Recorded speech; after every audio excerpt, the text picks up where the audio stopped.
te ao, koinei te whare matua o Ōtākou Whakaihu Waka.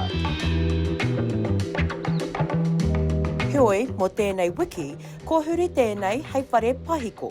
It's my second escape room. First one I had a go at designing was really just a test to see if tauira would engage with what's typically a kind of competitive game as a educational tool, and I wanted this time to be much more Māori centric.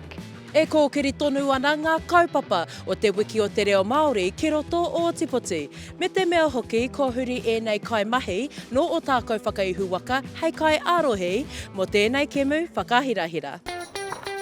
Ko Sequoia short tērā I waihanga I tēnei kēmu me te whainga nui kia whakahoki mai ngā taonga Māori. It was a means to generate impact from the research, get it out in the community, specifically to really be able to engage with rangatahi because they're quite digitally literate. So for them to be able to understand how their data is used or protected or not protected, I think is a really important kaupapa.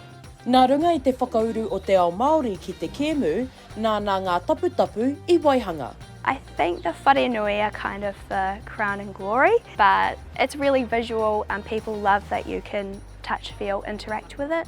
As far as the model itself, I developed as a pilot really. I'm hoping I can work directly with mana whenua, my own iwi and others, and so that we can develop a more kind of customised to their own iwitanga.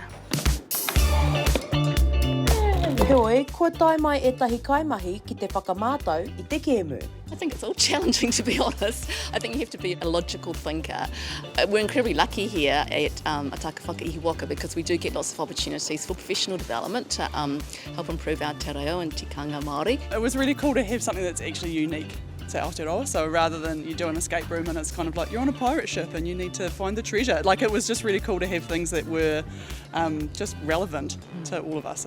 E mohio ana a short, te motu haketanga o te raraunga iwi take. Me tana hia kia whakauru he pīroiroi aroro ki ngā rangatahi me ngā kaimahi. Best case scenario, people would walk out having learnt at least one thing, but that they might be able to go into their everyday mahi and start to make some of those connections for themselves. Hei ngā marama e heke mai nei, ka huri haere tēnei kēmu ki ngā rangatahi ōtākou me murihiku ki te whakamātau I tēnei whare pahiko. Shakayla Andrews-Alapaki, Tohu News.